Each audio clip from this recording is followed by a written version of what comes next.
hadirnya kita di tengah dunia ini. Tuhan punya rencana atas kita semua.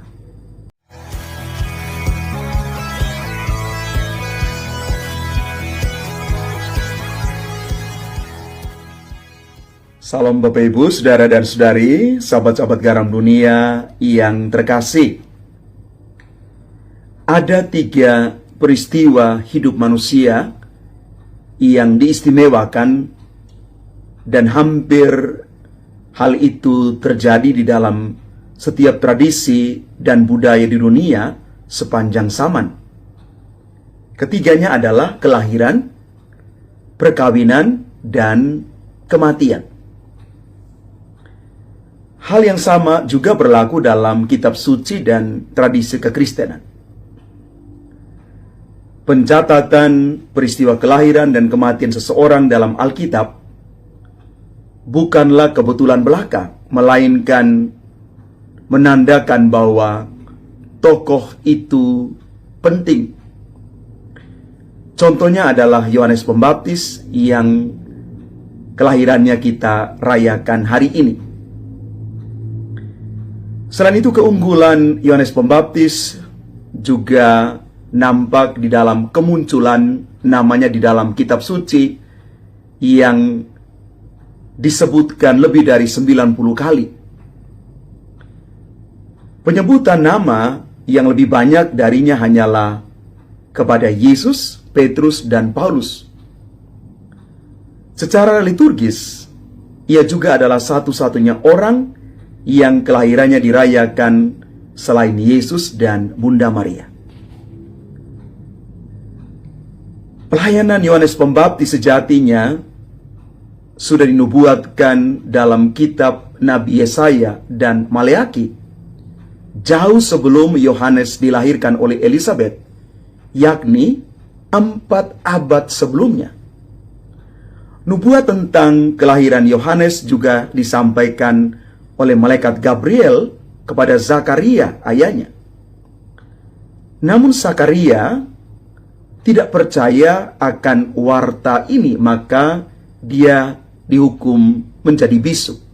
Hingga akhirnya pada kesempatan upacara sunat, Zakaria menamai anaknya Yohanes sesuai dengan petunjuk Allah melalui malaikat Gabriel. Keluarga Yahudi memang punya tradisi untuk memberikan nama pada anak laki-laki mereka pada saat upacara sunat. Hal ini sekaligus melambangkan inisiasi anak tersebut ke dalam perjanjian Israel. Pemberian nama Yohanes memperlihatkan iman dan ketaatan Zakaria terhadap petunjuk Allah.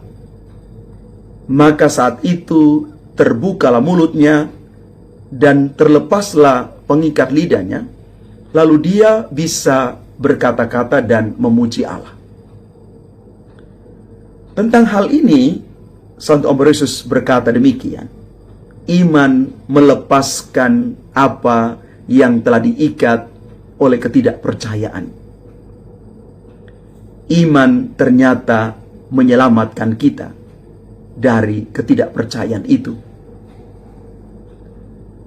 Bapak Ibu saudara-saudari terkasih, kisah Zakaria serupa dengan apa yang dialami oleh Rasul Thomas yang enggan percaya akan kebangkitan Yesus. Dia baru menjadi percaya ketika Yesus memberikan kepadanya bukti yang jelas. Dari sini kita bertanya, di mana letak kemiripan dari kedua orang ini? Tuhan melakukan mujizat dan memenangkan kepercayaan mereka. Biasanya Tuhan meminta kita untuk beriman dan taat kepadanya tanpa meminta mujizat sama sekali. Inilah alasan mengapa Tuhan kemudian menegur Zakaria dan menghukumnya, serta mencela Thomas, karena engkau telah melihat aku, maka engkau percaya. Berbahagialah mereka yang tidak melihat namun percaya. Bapak Ibu saudara-saudari yang terkasih, Sakaria, ayah Yohanes Pembaptis, adalah seorang imam. Ia tahu hukum agama dan selalu melakukan pelayanan di bait Allah. Namun bahkan untuk seorang imam beriman tetaplah tidak mudah. Kisah kelahiran Yohanes Pembaptis memang berkesan dan menimbulkan kesan yang tidak masuk akal. Tetapi Tuhan tentu menghendaki demikian agar kita belajar untuk semakin mengimani kemahakuasaan Tuhan dan mengalami kasih-Nya. Kita ditantang untuk memberikan ruang lebih besar bagi Tuhan di dalam hidup kita.